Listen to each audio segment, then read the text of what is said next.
Hello, I'm Madonna. I'm Daryl Hall. And I'm John Oates. This is Gloria Estefan from Miami Sound Machine. This is Jimmy Jameson of Survivor. This is Graham Russell from Air Supply. You're listening to The Sounds of Christmas podcast.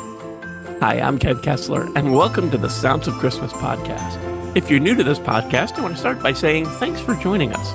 If you're not new, welcome back. Either way, I'm glad you're here. Now, to avoid any confusion, I want to start off by saying there won't be any music played here. This is a place for conversation. I'll talk about Christmas music and some related topics, sometimes by myself and sometimes with guests. If you're looking for music, just go to soundsofchristmas.com and click on the tree or the player on the front page or on the Listen Now page. We play the best variety of Christmas music all year long. Well, except in October, when we play the best variety of Halloween music. This is the 8th episode of the second Sounds of Christmas podcast countdown.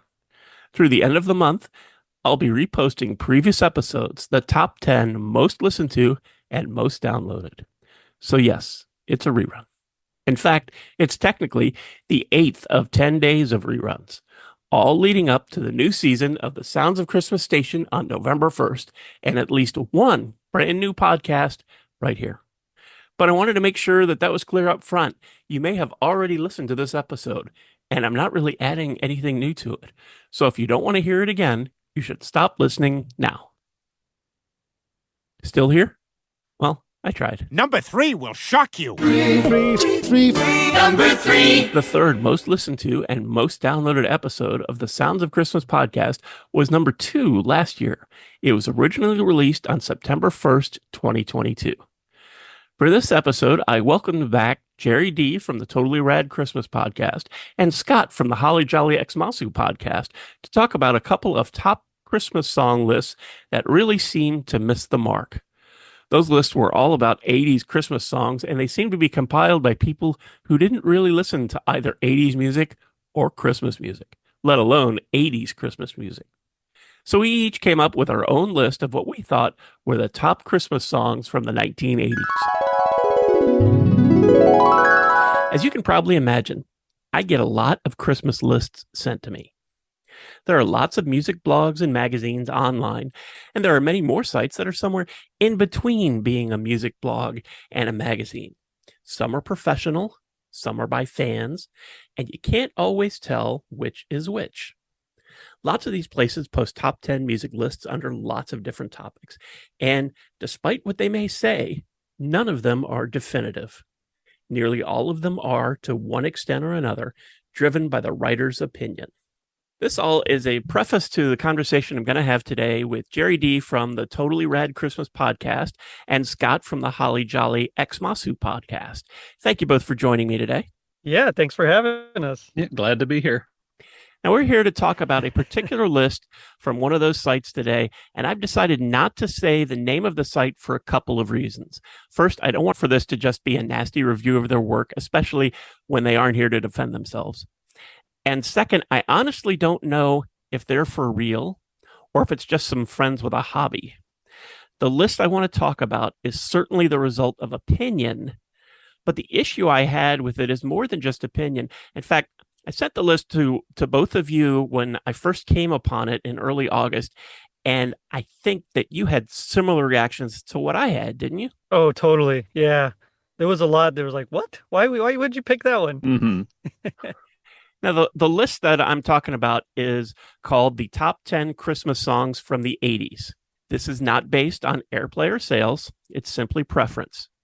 And the creator or creators of this list are certainly entitled to their preferences, but I had a couple issues with their choices and thought it would be a good topic for conversation. And as I was working on scheduling the recording of this podcast, I came across 2 more lists from this same site. I found it intriguing since all 3 of these Christmas music lists were posted in August of 2022. And I also found that I had similar issues with the choices of these 2 extra lists, and I'd like to surprise you guys with them. It's not a gotcha thing, but I know you don't know about them. Right. And a couple of the things that I found problematic, shall we say, with their list, and get your initial reaction to it, and then we'll dig into the 80s. Cool. One of the lists was the top 10 Motown Christmas songs. Now, a lot of the artists Ooh. you'd expect to appear on this list were there: the Temptations, Jackson 5, the Supremes, Stevie Wonder. But then there was this one, Merry Mending by Nina Simone. I saw that list, and when I saw the Nina Simone song, I was kind of excited because I didn't think she had done any Christmas music, and I listened to it, and it has nothing to do with Christmas. It has nothing to do with winter. It's it's a get well soon song. Yeah.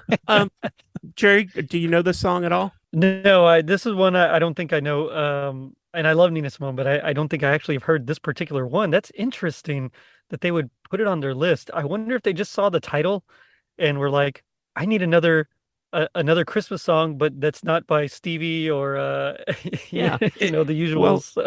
Here, It has a here's- jolly beat. yeah, it is. It's a happy sounding song. Forget about your pills, forget about your ills, forget about the bills. Get up, get out, get well again. Merry Mending. That has nothing to do with Christmas, I Not guess. only is it not a Christmas song, but as far as I can tell, Nina Simone never recorded for Motown. This was on her album Nina Simone Sings Ellington, which was on the Colpix label, which would become Cold Gems, the record label that brought us the Monkees, who also didn't record Right. for Motown. But they refer to Nina Simone as the Motown great Nina Simone, and she never recorded anything for Motown. She was born in North Carolina, discovered singing in Atlantic City, New Jersey, not Detroit, and as far as I can tell, never had any. Maybe she listened to some Motown, but never recorded. And I thought that's an odd thing to put on a top Motown list. The other list was the top 10 gospel Christmas songs. This one wasn't as glaringly egregious, in my opinion. Take Six, Kirk Franklin were on the top of the list. It also featured a number of contemporary Christian artists, and there's a difference between contemporary Christian Christmas music and gospel. Big time. Yeah. Contemporary Christian music typically has uses maybe 4, maybe 5 chords, simple melodies, often on repeat. Whereas gospel is highly structured, very rhythmic. Harmonies are very tight, and they use lots of thirds, sometimes sevenths in there. I mean, it's just no, you really can't compare the two. Yeah, there's the big difference between the Staples and Toby Mac or someone like that. Yeah. And this is where opinion certainly comes in, but they didn't have Whitney Houston's version of Joy to the World with the Georgia Mass Choir from The Preacher's Wife on this list. And I thought, okay, if you're going to have a top gospel Christmas list, how can that not be on there? And I mean, it's my opinion. And really, that's why so many of these kinds of lists are out there and why they exist. So I guess that's a good way for us to finally dig into the 80s list. Now, I ask you that you keep in mind and maybe even come up with your own if you disagree with our lists, but this is opinion. And I want to quickly run down and get both of your reaction to their top 10 list first. Number 10, Mannheim Steamroller, Deck the Halls. Number 9, Bruce Springsteen, Merry Christmas, Baby. Number 8, The Waitresses, Christmas Wrapping. Number 7, New Kids on the Block, Merry, Merry Christmas. Number 6, Dave Edmunds, Run, Rudolph, Run. Number 5, Paul McCartney, Wonderful Christmas Time. Number 4, Whitney Houston, Do You Hear What I Hear? Number 3, Run DMC, Christmas in Hollis. Number 2, Hall & Oates, Jingle Bell Rock. And number 1, Wham! Last Christmas. Gerry, your reaction? So, okay, first of all, I love Mannheim Steamroller. I remember when I was in high school and we actually played Mannheim Steamroller in band, and I had the fun part of like the bass line, ba-bum, ba-bum, over and over again. But it's, as much as I personally love that song, it does not belong on a top 10 80s Christmas song list. And don't get me wrong, I'm sorry, I don't want to offend any Mannheim Steamroller lovers because, like I said, I'm with you. I love Mannheim Steamroller, but there are so many better ones out there that it just is odd. And the Springsteen I actually prefer his Santa Claus is Coming to Town to Merry Christmas Baby. I thought that was just a weird choice. And New Kids on the Block, no. I mean, it's a fun little, little album to listen to, when I was little and all the girls loved it. But nowadays it doesn't really hold up very well. Sorry to Kim Cooper, who I know did New Kids on the Block with me, episode with me, but it doesn't hold up. Again, there's like odd choices here that just don't belong on this list. Yeah, and New Kids on the Block, that was kind of the deal breaker for me. Well, and they included Wonderful Christmas Time, which came out in '79. Yeah. Right? And that just kind of stuck out to me. Now they're playing by my rules. It's 80s Yeah, adjacent. if you're gonna do like an 80s list, you like make sure it's in the 80s, I think, Yeah.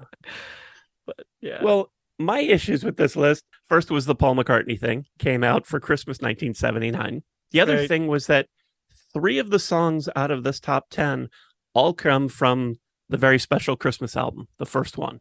And it's almost like they're using that sort of as a reference for the 80s. And with the Right. choices they made, I just feel like, okay, Pretenders, Have Yourself a Merry Little Christmas. U2, Christmas Baby, Please Come Home. John Cougar Mellencamp, I Saw Mommy Kissing Santa Claus. The Eurythmics, Winter Wonderland. All 4 of those I would put ahead of the choices they made, but I wouldn't put them in the top 10.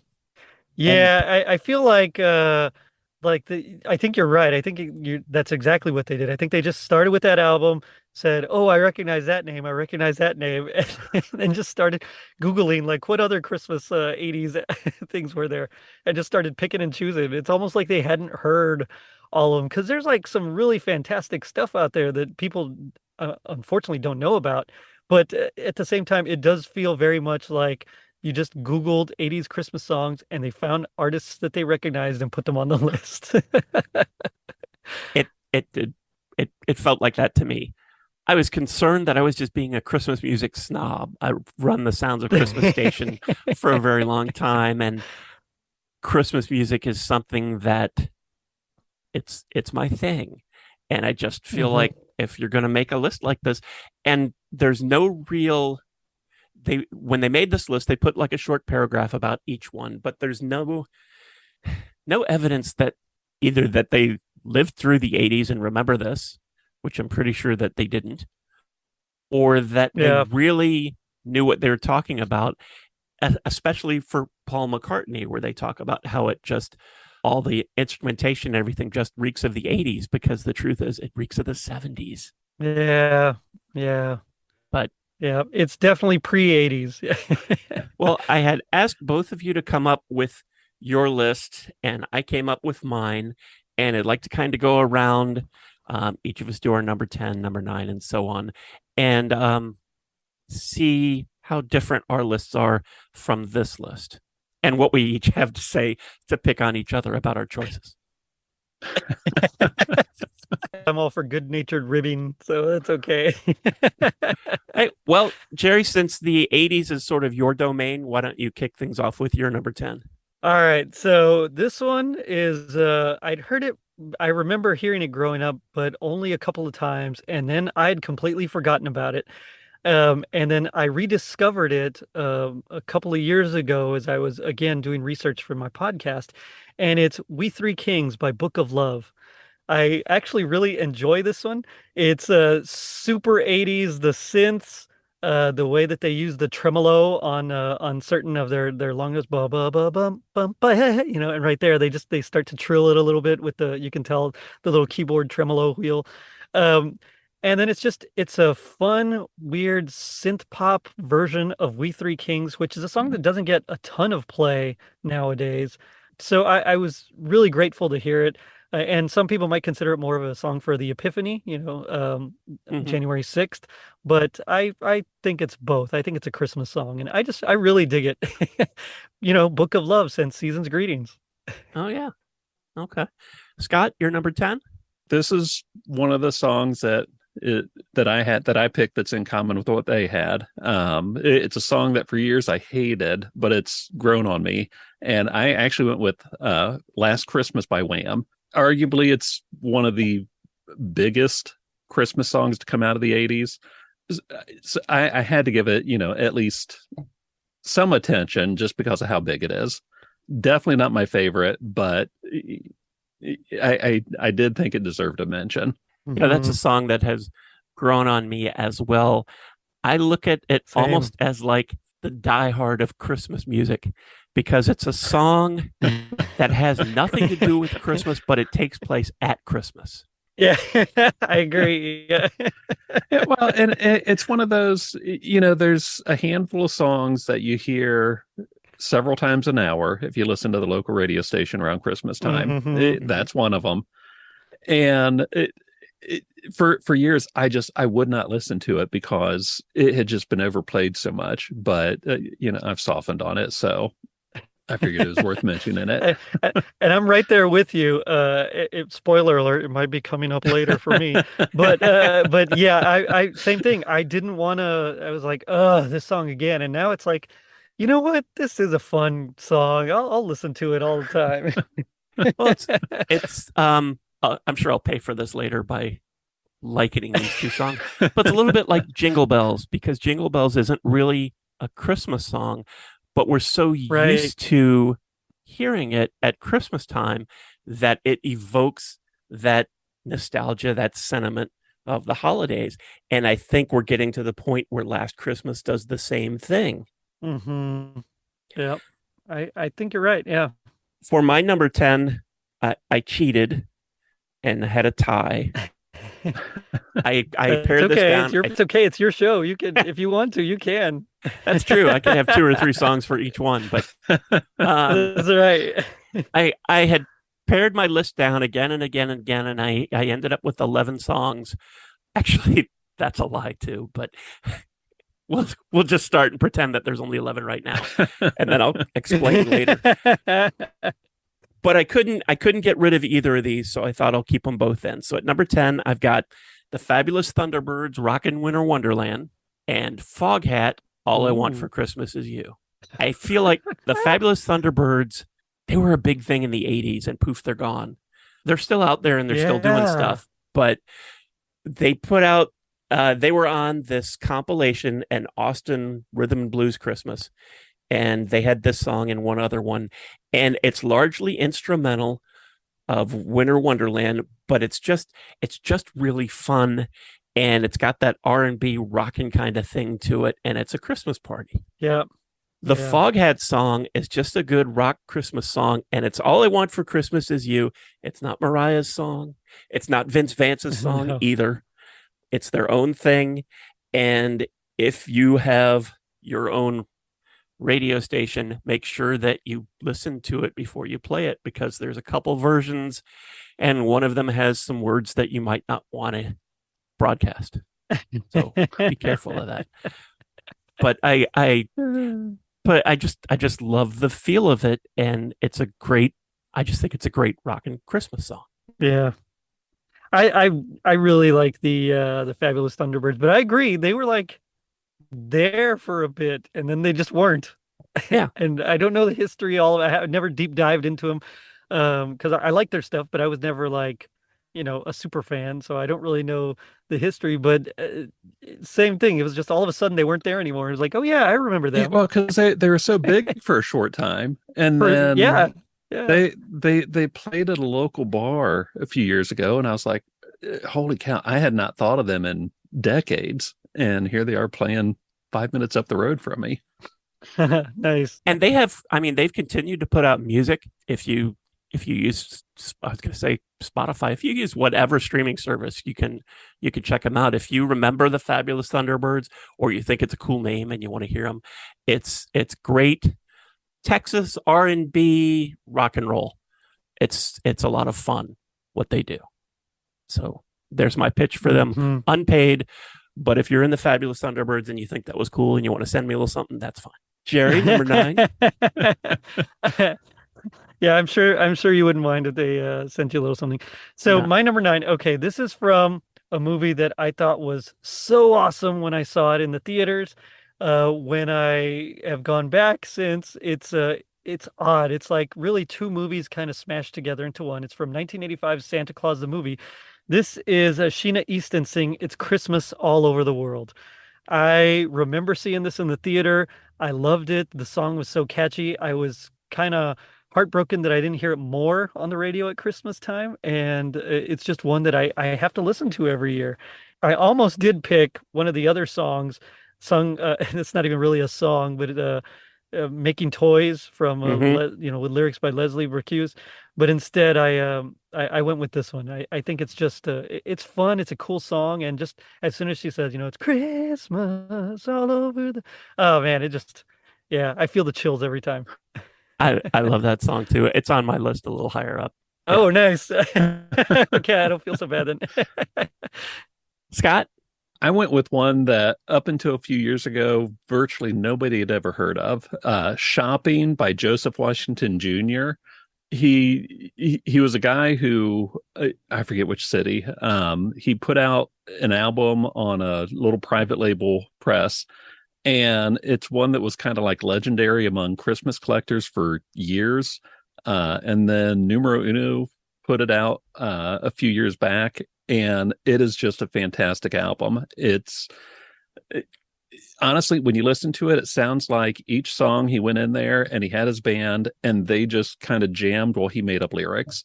And it is just the coolest album. If you haven't heard it, you've got to, it's on YouTube. I know it's on other streaming services. Go ahead and look it up. Shopping was the lead single when they re-released the album. But when I finally got a copy of it, I played it so much that my now 10-year-old, it's one of the songs that she sings every year around Christmas time. So it's a fun song. It's a great album. I've actually seen original copies of it, and I've been really tempted to get it because it's it's one of the rarest things out there, but it's also just such a cool album. So it's one that more people really that you need to search it out. You need to hear it. It's got some just fantastic songs on there. Who's the artist again? Joseph Washington Jr. I'll have to put that on my I watch think list. I definitely don't know this one. Yeah. And, It definitely deserves to be, if not rediscovered, then just flat out discovered by people. My number 9 is John Anderson, Easier Said Than Done. Oh, that's a good one. I might also have one from his album later. John Anderson was Good the choice. Yeah. lead singer for Yes for most of the songs by Yes that you know. In the mid 80s, he put out a Christmas record called Three Ships, and it went in and out of print several times over the last 30 whatever years. But this was the lead single, and I just have such a vivid memory of it. I worked in a record store, and it was on the cover of Billboard magazine before it came out, just a tease. This is coming this week. I was excited about it. We got the record in and played it, and this is the first track on side 1, and it just instantly feels like Christmas. And it just it evokes that for me. I hope it does for others who hear it. Maybe you had to be there in 1985. Maybe I think it was 85. Maybe It was, 85. Maybe you needed to, maybe you needed to experience it when it happened, but it just has that Christmas magic, at least for me. So that's my number 9. Moving up to number 8. Choice. All right. So for me, this one's from 1982. It was by a Christian singer, just singer-songwriter, Michael Card, and the song is Joseph's Song. Now, I heard this one first as a couple of guys at our church when I was in college. I was like still just getting to know the guitar kind of fairly okay. And they came out and they sang it. They sang the harmonies. They played guitar, and I thought it was like one of the coolest songs I'd ever heard. So I went out to go find this song, and luckily they had copies for me as well. They're like, here, you can have it. and it's one that I try to play whenever I can. It's fun. It's just it's basically told from Joseph's point of view. Like, how can it be that this baby in my arms, is the son of God? I mean, it's just a real thought-provoking song told from, Joseph's or possibly Joseph's point of view. So I really dug it. Yeah. Michael Card, do you know anything about him? I'm not familiar with him. Mostly, I just know he's got a few albums, but mostly what I know about him is that he's just like a Christian singer-songwriter that did a lot of just, few things here and there. I know he toured with John Michael Tabbitt, if you know John Michael Tabbitt, I know the name, yeah. for a bit. Yeah, he's also another Catholic. Well, he's Catholic, but he's a singer-songwriter, and both of them together, that's just kind of really acoustic stuff. A lot of just very folky influence, and so that's why they toured together. But as far as Michael Card himself, I'm not super knowledgeable on him. I just remember my experience when I heard the song and thought, man, this is a great song. It's mostly just him on piano by himself, but it's fantastic. Yeah. How about you, Scott? Number 8? So when I made my list, I came up with a preliminary list and realized I didn't have any country music on there, and I really debated what to throw on. It came down to two I was picking between. I finally went with "Hard Candy Christmas" by Dolly Parton. Good choice. Good one. It's a great song to begin with, but it's one that my daughters have just loved for years. So I had to go with Dolly. I almost had a Dolly Parton song on my list. This week, she released the song "A Smoky Mountain Christmas," which was actually, I think, around 1986 as part of that movie. Yeah, but it was never released. That? And yeah, the single was released this week. I gotta look that up. For her ultimate deluxe version of her Christmas album that came out 2 years ago. So that's going to be on it when that comes out later this fall. So I almost put that on my list, and then I thought, okay, I'm just trying to show off here that, yeah, I'm putting this on my list because nobody could get this song before, but I got it now. So I did not put Dolly on my list. She's done so much great Christmas music over the years. I looked for that one for a while.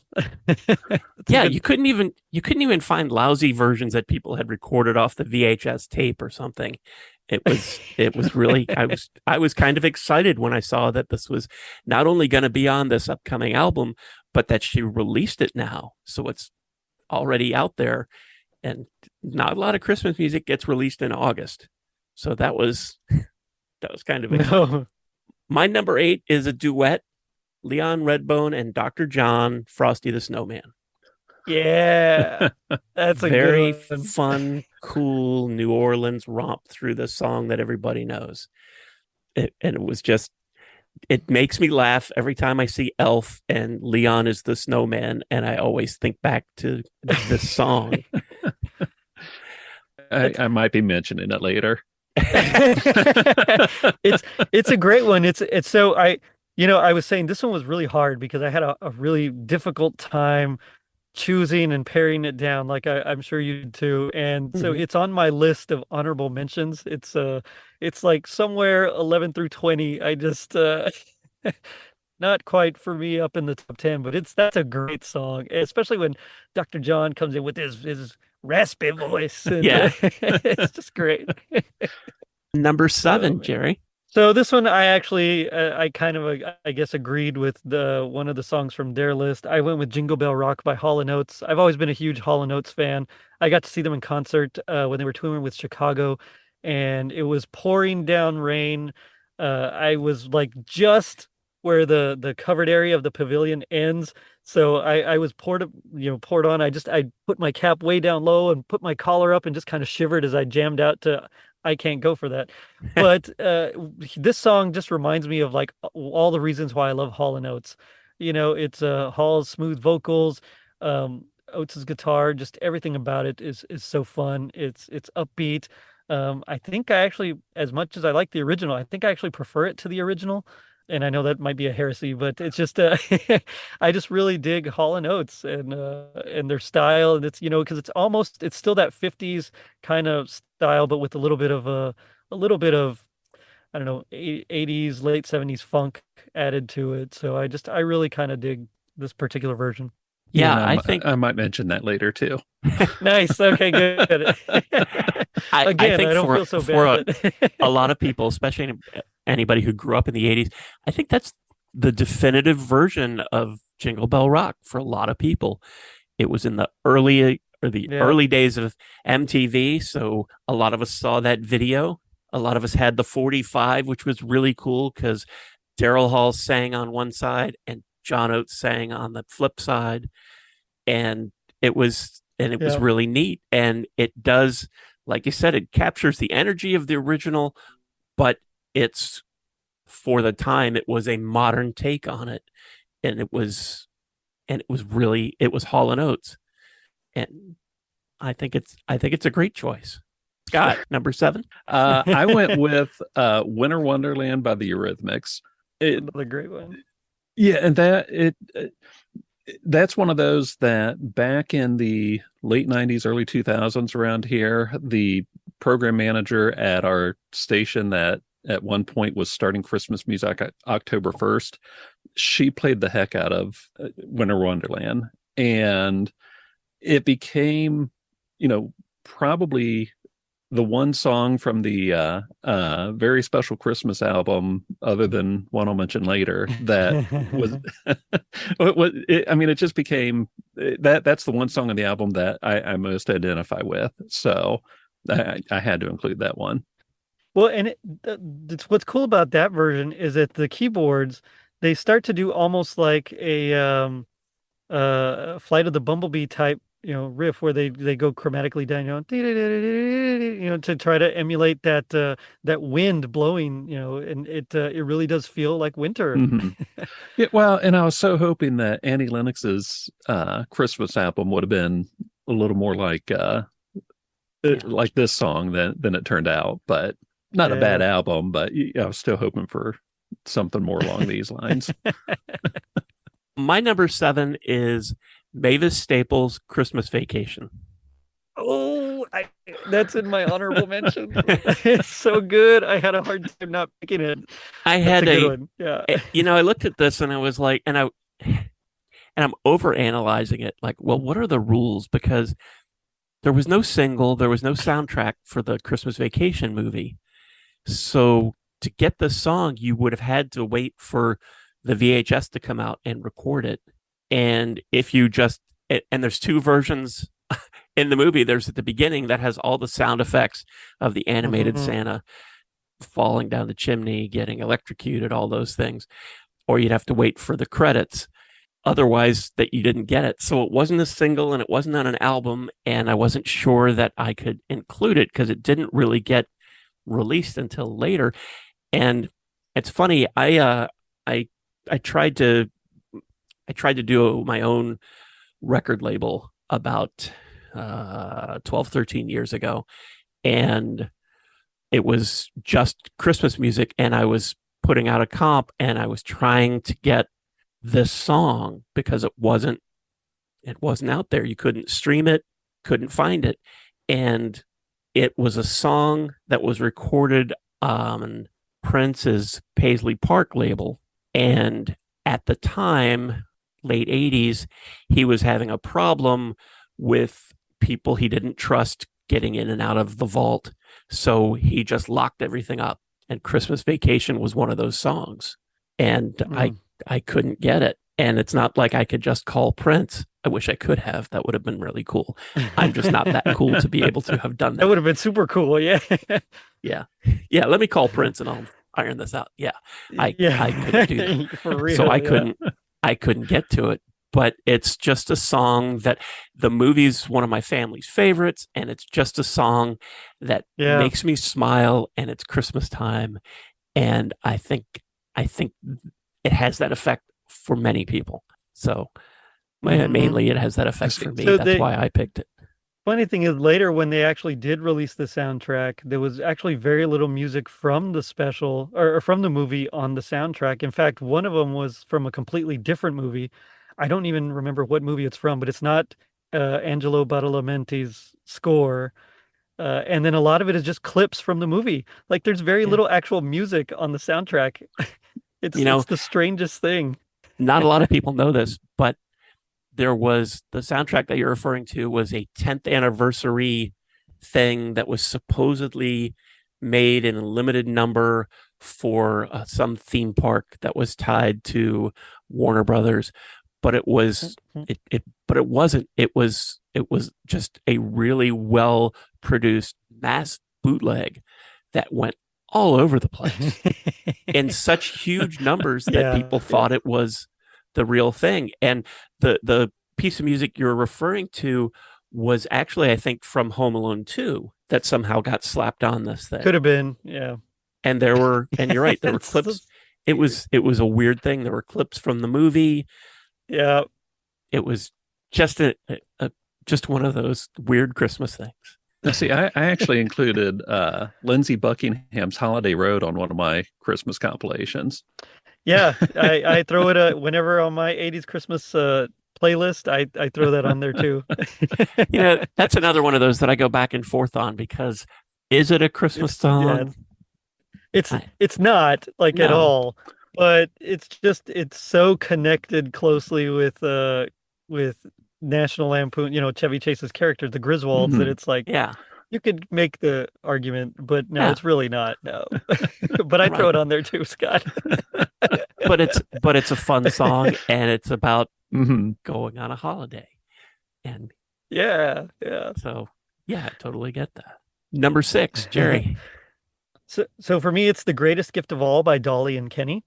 Oh, nice. From A Christmas to Remember. They have a lot of great songs on there. In fact, the one that I most think of Christmas for is when they do that Winter Wonderland sleigh ride kind of the medley, yeah.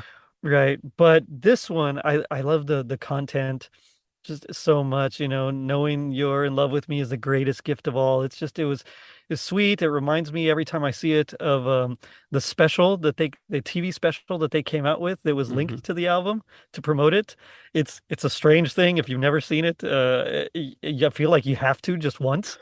There's some weird, I don't know what they are, elvish, demonish things in there. It's the strangest thing. But this song in particular is just a fantastic song, and they go back and forth, and there's lots of key changes, so it's musically interesting. They keep it fresh every time the next verse comes in, like the key changes again. So it's Dolly wrote a fantastic song for that. Yeah. Well, and that's such a great album. It's hard to just pick one from it. Yeah. Yeah, one of the songs that almost made it onto my list was With Bells On. Kenny and Dolly from that. Yeah, that's another good one. Yeah. Yeah. There's just so many good ones. Yeah. Scott, number 6. So on the list that kind of sparked this episode, they had the Waitresses Christmas Wrapping from Z Records, a Christmas record. Yeah. My as much as I love that song, my favorite song from that album is my number 6, Christmas on Riverside Drive by August Darnell, also known as Kid Creole. Yeah. It's such a fantastic song. And it's one that I don't think I have ever heard it on the radio. I mean, not on the local station, not on Sirius, nothing. And it's just fantastic. If you haven't heard it, it's one you've got to look it up. In the nice and funky, and just it's everything about it, and it kind of has a driving beat. Yeah, that's a great song. In the early days of the Sounds of Christmas station, I was using Live 365, which is different than the Live 365 that exists today. But at the time, on their player, you could give a thumbs up or thumbs down to songs. And Christmas on Riverside Drive was one of the highest rated songs that we played those first few years. Wow. Yeah. Yeah. First time I heard it, all I could think was, how could I have not heard this before now? Because it was probably, I think, early 2000s, the first time I heard it. Yeah. And it blew me away. Yeah, because I think they released it on CD in 2001, Mhm. something like that. It was pretty late. It was like a Yeah. late comer. My number Yeah. 6 is Anne and Nancy Wilson, Here is Christmas. And this is another one that I think that I went back and forth on because this was just sent to radio. This wasn't an official release. They released it later, I think, as The Lovemongers and then as Heart. But in the late 80s, this just showed up as a CD single at the radio. And I just think it's great. It's one of the first songs I remember about that Christmas is coming, and there's a lot of noise about all the things that you need to do, but you know what? Christmas is still Christmas, and it's still and it's here.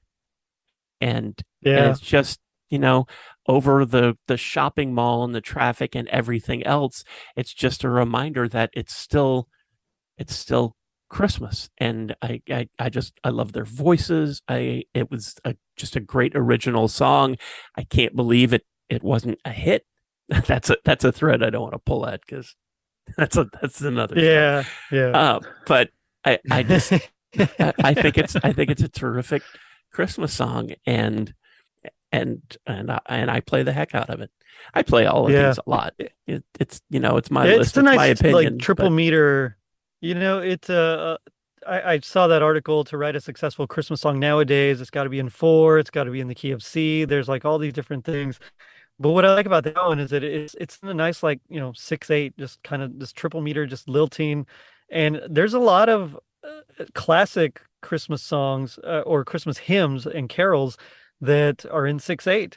So it kind of hits that, that vibe of when we were little and just like the olden times that I don't know. I agree. That's a good one. Yeah. And I love that it doesn't beat you over the head with a message.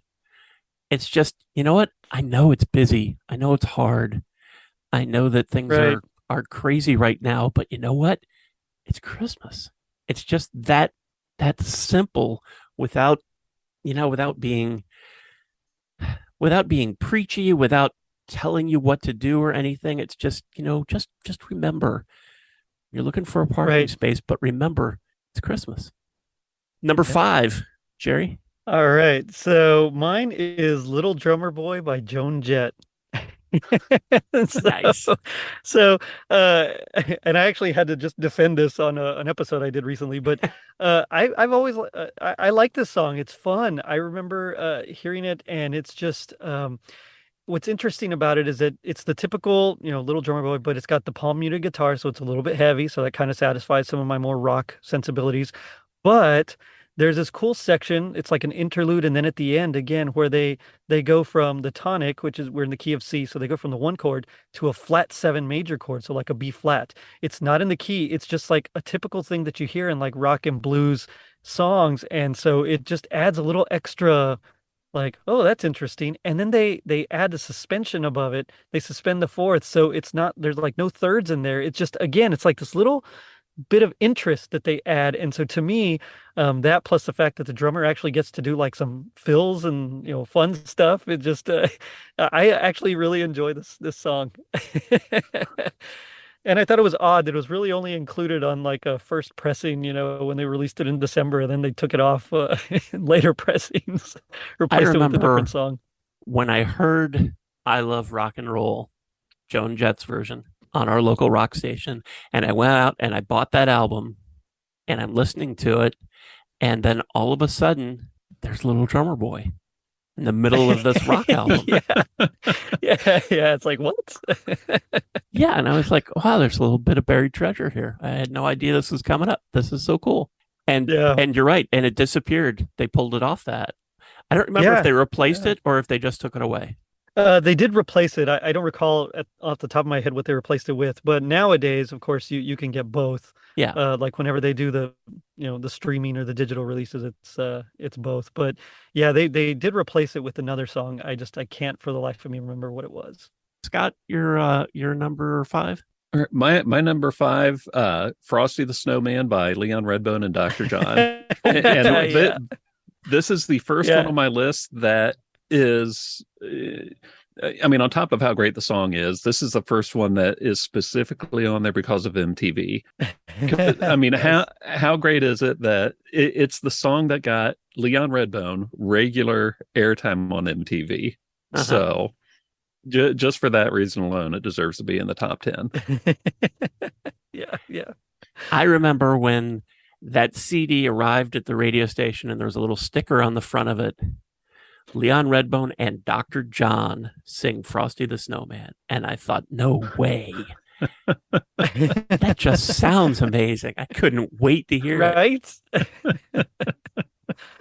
And Yeah, it's that's a good song. it's really kind of funny that your number 5 was one we talked about, because my number 5 is Sheena Easton. It's Christmas All Over the World. There we go. I vividly remember being so excited about Santa Claus the movie, and I came out of the theater with this song and with the melody of Making Toys when the elves were making toys in my head, and I was able to get this record. This is another one that went out of print, and I think this song finally showed up on one of Sheena's greatest hits collections or something like that. But yeah, it's a terrific song. I think New Edition did a version of this too, but Sheena's is the one that I know. I think Johnny Mathis actually did a version of it too. Number 4, Jerry. Yeah. All right. So my number 4 is Santa Claus is Coming to Town by Slade. It's just a fun song. You know, it's harder edge. It's kind of late 70s rockish, which is I love as well. And it's just aggressive but fun, but it's still that style that Berry Gordy kind of orchestrated for with the Funk Brothers back when the Jackson 5 did it. It's just sung by a very almost punkish group there. Yeah, that was probably number 15 or 16 for me. I had to I loved Slade. Yeah. They don't get a same thing. It's a lot of these guys just don't get a lot of play, and there's so many good things out there, but yeah, it's fun. And one of the really interesting things about Slade is that they're huge in the UK. Right. That's what's so strange. And almost sometimes it doesn't here. transfer. Yeah. Yeah. It's a shame. There's a lot of great acts out there that you just don't really ever hear about. Scott, number 4? My number 4 is Merry Christmas, I Don't Want to Fight Tonight by the Ramones. Oh, another good choice. Nice. And it's one of those that as soon as it gets to be really Christmas season, it's one of the first videos that I watch, for one of the first videos I put on YouTube. It's just one of those songs that it's gotten to the point that it's not Christmas around here unless I've played that a few times. I'm not sure exactly why, but 3-4 years ago, that song was one of the most requested songs for the Sounds of Christmas station, that I would get emails and messages on Facebook. Hey, can you play the Ramones? Merry Christmas, I Don't Want to Fight Tonight. I know it's been thrown into like several movies and TV shows, and I don't think it fits a lot of the time when it gets used, but it's still a fantastic song. Yeah. Well, and I think it was written for a comp, wasn't it? Wasn't it written for that Yulesville comp originally, and then they released it later on? I'm not sure about that. I'm not sure. That's one of those that I just feel like has, it's not that old, but I feel like that's one of those songs that has just always been there. Mm-hmm. Yeah. It's just, I always know the Ramones have been there. I cheated on number 4. I think the Ramones would appreciate that. That's okay. I'm sure they'd like it. Yeah. I sort of cheated. Number 4 for me is Ray Charles, That Spirit of Christmas, or This Time of the Year, or Christmas in My Heart. All came from his Spirit of Christmas album. Couldn't quite decide. Yeah, I gotcha.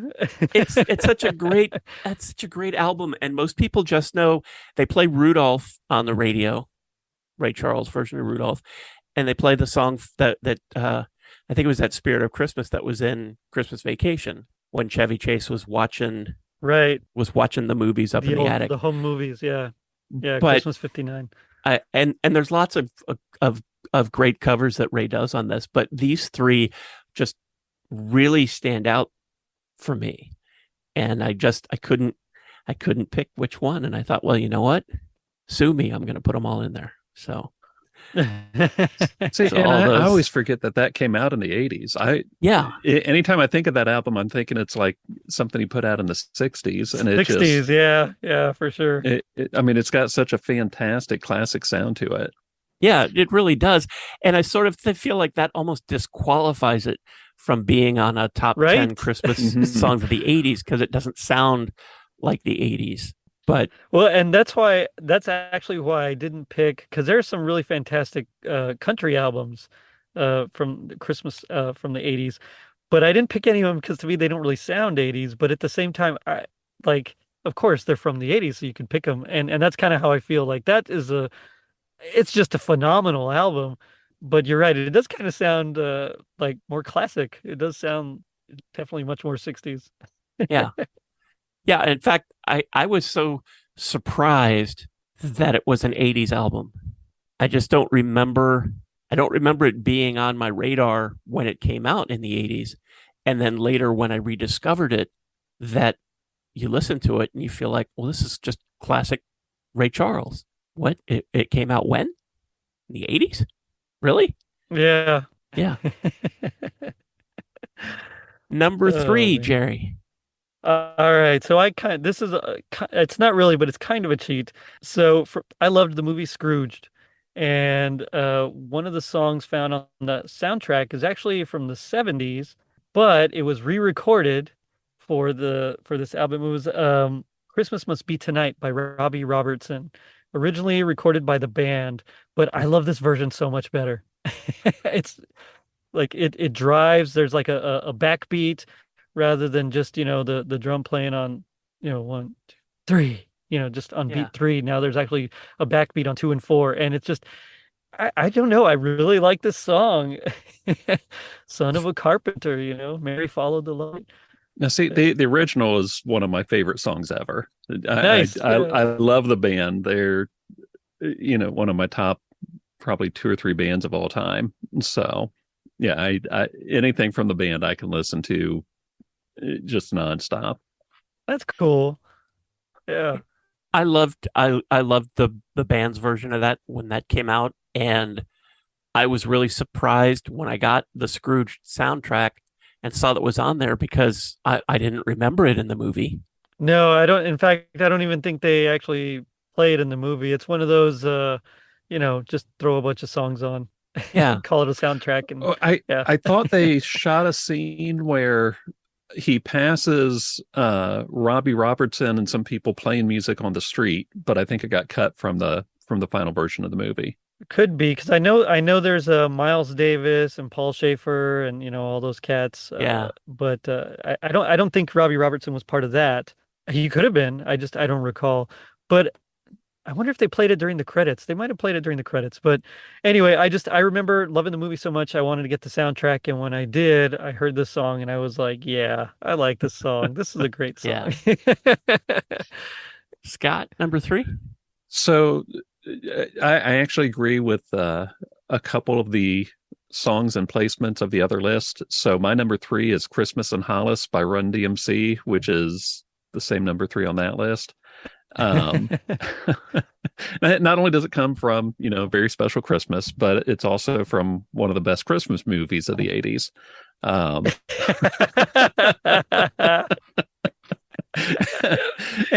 And honestly, this is, I think this is really the first really big Christmas rap song. Yeah. I mean, I know there were some that came before this, but honestly, I don't know that any really got the attention that this one got. And the video, I don't think I saw the video a whole lot on MTV, but it's got a fantastic video and it's just such a fun song. It's funny when that Very Special Christmas album came out, and Jerry, I think we talked about this when we were doing that episode. Yeah. But when this album came out, in the radio station where I worked, there was a big sign in the control room that you could play any song from the very special Christmas except Run DMC. And it seemed like crazy. for radio, it seemed like that was just the thing for like 10 years. And then somehow the nostalgia of it came out, and suddenly it's becoming more popular, and you hear it on your favorite Christmas music station. You hear it on Sirius. But when it first came out, it was one of those, and I don't know why, unless it was just that it just didn't fit the format of your easy listening station, because it doesn't. But Right. wish I had taken that sign. That was funny. That is strange. So that's another one that in South Texas we just didn't get play at all. I mean, I didn't even, it really didn't register much on my radar because I never heard it on the radio, so it was like, yeah, okay, whatever. Christmas and Hollis, I'll skip it. And now, of course, you hear it all the time, and it's Yeah. considered a classic. But yeah, I remember just not hearing it very much. See, and I think we mostly heard it on BET at the time. Mm, I think that's mostly where we, heard it and saw the video. right. I do remember arguments back then, people saying, well, this isn't Christmas music. No, Argyle said it is.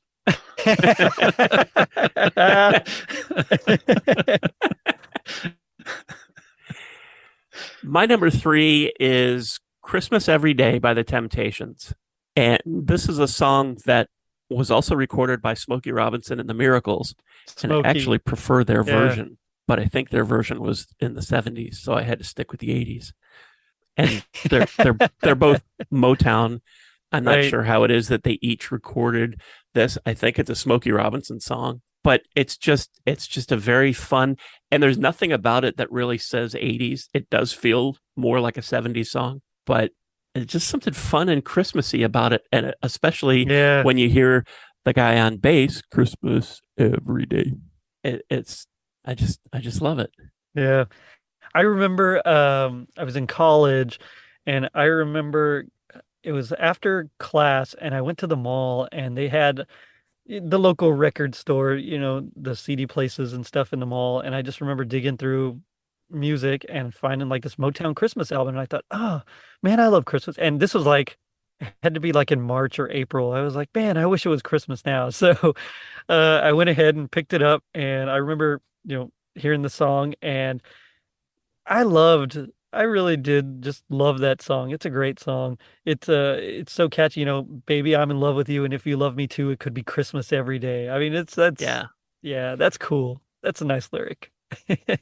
Simple but effective. Number 2, Jerry. All right, we're getting to the top now. Originally, I had a tie, but I decided to break the tie right now as we're talking, mostly because we've kind of already talked about the other one. So it's going to be Last Christmas. Excuse me, Last Christmas. It's going to be, that's the one I'm dropping. It's Three Ships by John Anderson. I originally had those two. I couldn't decide which one I liked. But definitively, it's going to be Three Ships by John Anderson. It's from that same album you talked about. I really enjoy the again, he does the same thing where he changes key, and so he keeps it musically interesting. There's a lot of 80s synth nonsense in there, but it's so fun. Yeah. It's just really, really rhythmic, and yeah, it's a fun song, and I've always loved I saw Three Ships just because, again, it's in that triple meter, that 6/8. It's just kind of lilting and bouncing, and I really enjoy his version. And it's another song that doesn't get played a lot. Not just his version, but really any. There just aren't not as many covers of Three Ships as there are of almost There's anything really else. not. And I liked when America did it because they changed it into a duple meter. It's like in 4/4.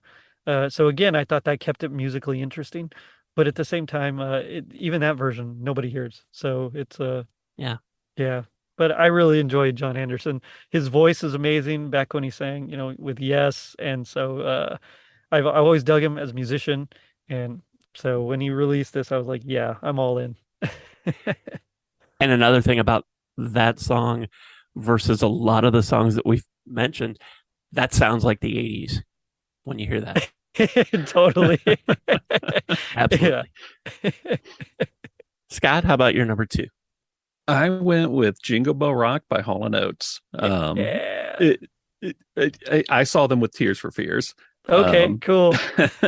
And That's a great concert. Yeah, well, and this is another one of those MTV inspired picks.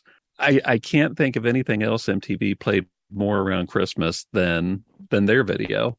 And it just, if you grew up then, it became one of those things that just you completely associate with Christmas. I mean, you had It's a Wonderful Life and you had Hall & Oates. So this has been it's been the definitive version for me since 83 or so. Yeah, so this is it's just one of the best 80s Christmas songs ever come out of the decade. Yeah, it's good. I absolutely agree. My number 2 is Wilson Pickett, Silver Bells. This came from the Christmas Soul special, which had Wilson Pickett and Mary Wells. I think Benny King was on it. I guess this was a TV special. I don't remember it if it was. But this is such a cool version of Silver Bells. It's so different from what you usually hear. It has a really driving guitar. It has just Wilson Pickett's amazing energy in it.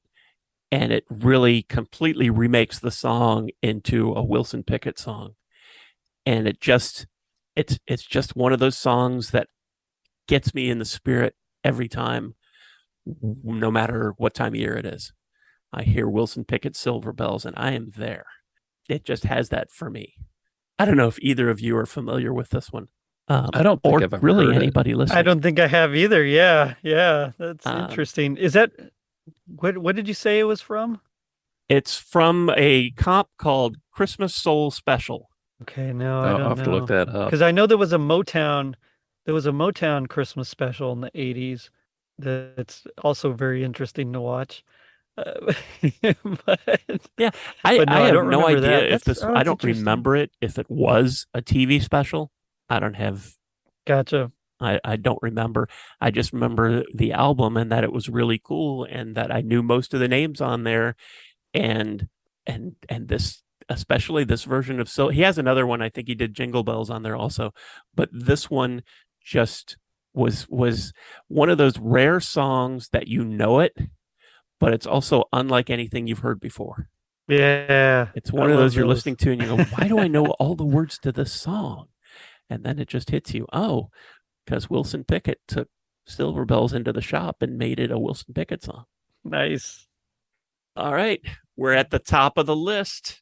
Gerry, your number one? My number one. Drum roll, please. Drum roll. No. So it's Gabriel's Message by Sting. This is one that when I first heard it, I was just blown away.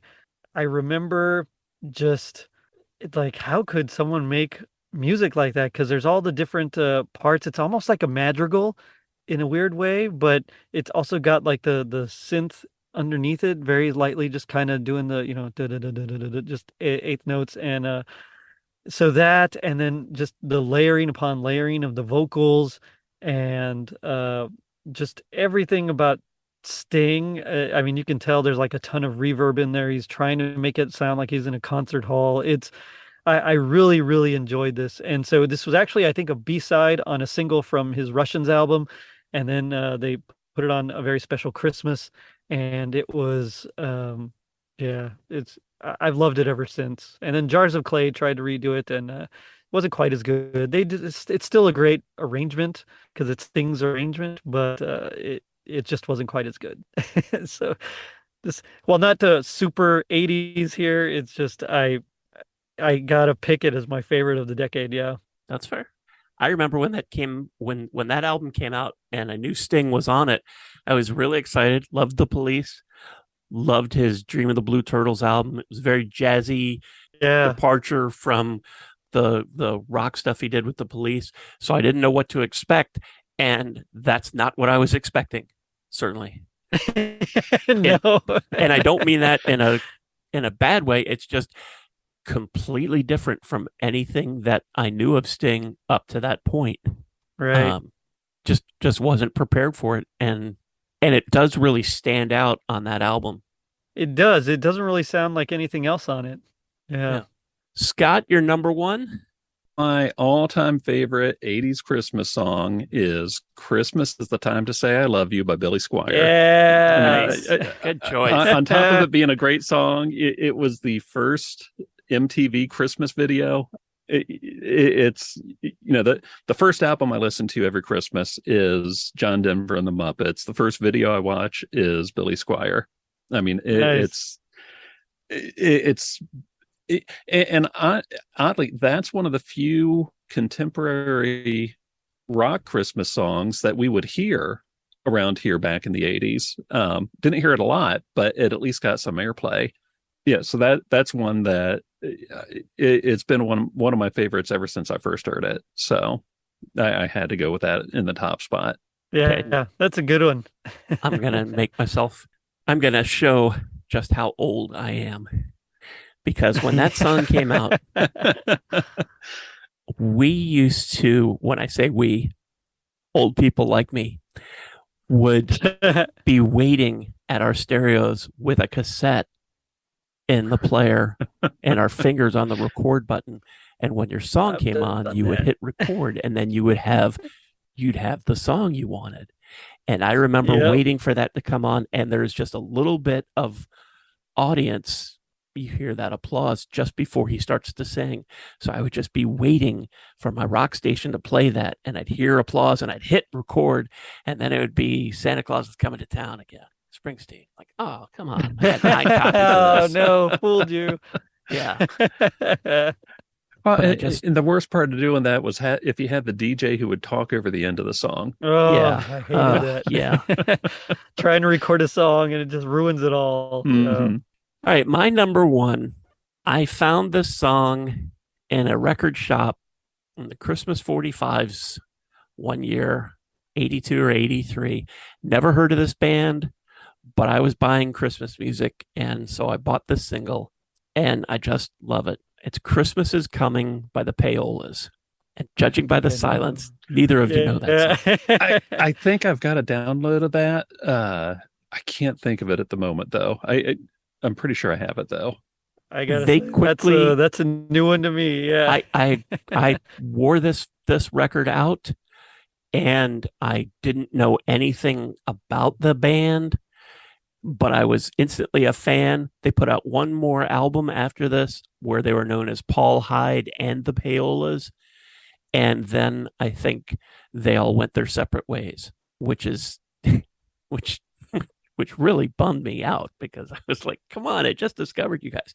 But this is such a great 80s band rock song that I felt like was for me, because it's telling you that it's been a long year, but Christmas is coming, and it's nearly here, and it's that kind of message. And I was like, yeah, it has been a long year. Thanks for understanding that. And I just love that, and I just felt like this is a song for me. These guys know, and I just like that's terrific. And Christmas is Coming by the Payolas has shown up on 80s rock comps off and on over the last 10, 20 years, which is I'm glad to see. A lot of streaming services, if you look for the band the Payolas, this may be the only thing you'll find, but that's cool. It's a good song. Yeah, so that's that's unapologetically my number one Christmas song that nobody else knows. That's awesome. I mean, there were a lot that I had to whittle down here. Like I wanted to include Another Lonely Christmas by Prince, and there's a version. It's called Christmas Time by the Chris Stamey and the Decibels, Yeah. or the DBs, whatever you want to call them. Mhm. Dead by Christmas by Hanoi Rocks is another one that I just really love. It's just so fun and up tempo and quirky, but it's like it was really hard to cut some of these. Yeah. I had a tough time too. I wanted to include Thanks for Christmas by XTC. Yep. I wanted to include Queen. Thank God It's Christmas. Thank God It's Christmas. Yeah. I thought about 2,000 Miles from the Pretenders, but that probably wouldn't have even been in my top 20. But it's a good one, and I wanted to include it. But they're just there. It was hard to pare it down, and I intentionally didn't use their list, not because I thought everything was wrong. I was just trying to. I just felt like putting in the 70s song tainted their whole list. And I'm like, if you're going to call it an 80s list, it's an 80s list. Yeah. Going back to their list for just a second, Dave Edmunds. Do you guys know Dave Edmunds' Run, Rudolph, Run? I've heard it. Yeah. To me, it's just standard run of the mill. There's nothing particularly exciting or interesting about it, and it's not very famous, so I was surprised they included it. This is another one that I picked up as a 45 that I didn't know. Okay, for those listening, 45, that was a single record. But this was another one that I picked up, and I didn't know the Dave Edmunds band, and I knew the song, and I got it, and it was a good rock band version of Chuck Berry's song. I like Chuck's version better. I like Keith Richards' version better. Neither of those are 80s songs, though. It was one that it really stood out to me on their list as I don't know why this one's here. And it's no offense. And which is Dave, if you're listening, it's no offense. I know it's a personal preference list anyway, and maybe they feel about this the way I feel about the payolas. I don't know. It could be. Did you guys have any other? I thought you had extra lists, or? Oh, I don't need to say mine. I was just I had made one because I wasn't sure if we were going to do personal preference, or if we were going for like what we think the most popular ones were, or what. So I'd made another list with like the most popular tracks that I thought probably should be on it. But honestly, I'm more interested in hearing Scott's list of Japanese Christmas songs that should be on there. But I did want to say that I did want to include, I left one off that I wanted to mention. All I Want for Christmas is World Peace by Timbuk 3. Yeah. That's very 80s. That's just another. And I think I really just like it because it mentions like Transformers and G.I. Joes and all the stuff I was into at the time. So, what else is very 80s that none of us mentioned? Band-Aid. Do they know it's Christmas? I specifically did not include that just because if I was going to go for a big, mass release, it was that or Last Christmas, and I decided to go with Last Christmas. Yeah, I have that one on my most popular list, but to me it's not a very good song. It's a weird structure for a song as well. They get to the chorus once, and then it just has like a bridge, and then it goes to like this weird vamp at the end. It's a strange song, and I know a lot of it was just because of last minute writing duties and trying to the headaches of organizing everything else. But it's not really a great song to me. But it helped a lot of people, so that's awesome. Right, and it's very to me it's very 80s, especially the long version where there's that section in the middle over the drum beat where they each give you their Christmas messages. So you hear, oh yeah, hi, this is Bono, the singer for U2, because nobody knew who U2 was, so he had to because nobody knows who Bono was. Yeah. Okay, Scott, how about your So I threw together just a quick top 10 list of 80s Japanese Christmas songs. Nice. Starting at the bottom, Silent Night by the band Nobody. It's just a really cool new wave song.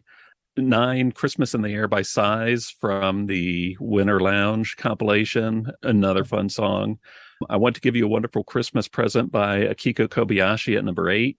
Christmas in July by Hi-Fi Set, which was one of the highlights of, I think, my first Christmas in July episode.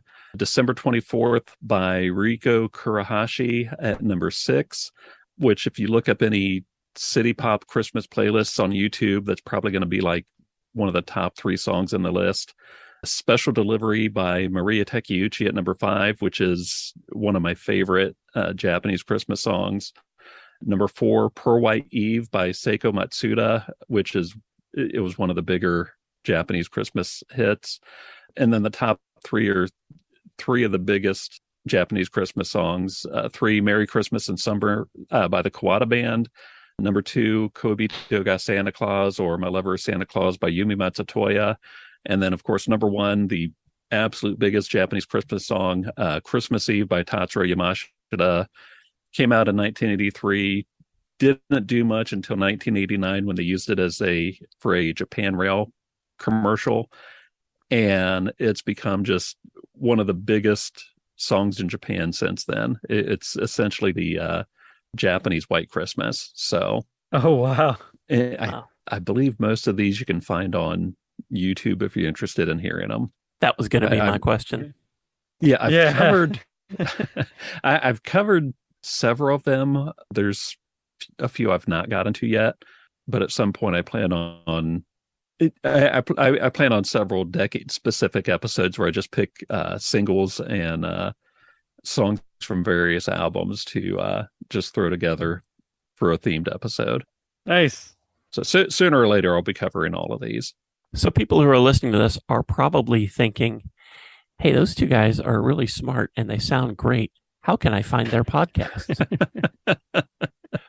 So, Gerry, how can everybody find Totally Rad Christmas? So I'm everywhere you can that you get podcasts. I do have a Twitter and at Rad Christmas, and then I'm on Facebook and Instagram at Totally Rad Christmas. I also have a Facebook group, Totally Rad Christmas Mall and Arcade, where you can post anything and everything 80s or Christmas related. And I have a website, totallyradchristmas.com. So if you'd rather just go there and listen to them there, you can do that too. And Scott, how about you? All right. My podcast is Holly Jolly Xmasu. You can find me, I believe, on all the major podcast streaming platforms.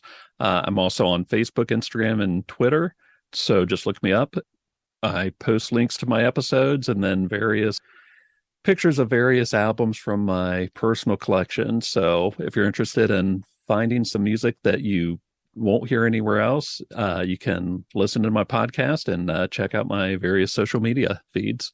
Very cool. Thank you both for spending so much time going through all of these preference lists of our favorite 80s songs. No problem. Thanks for having us. Yeah, thanks for having us on. Really enjoyed it. Yeah, it was a lot of fun. And now I want to hear the payolas. Yeah, you should. Thanks so much for listening, helping me share some Christmas spirit, and for continuing to support the Sounds of Christmas station and podcast. I told you how to listen to the station, and you're already listening to the podcast, so my work here is just about done. All of our episodes are available on the Sounds of Christmas website. Just click the podcast tab.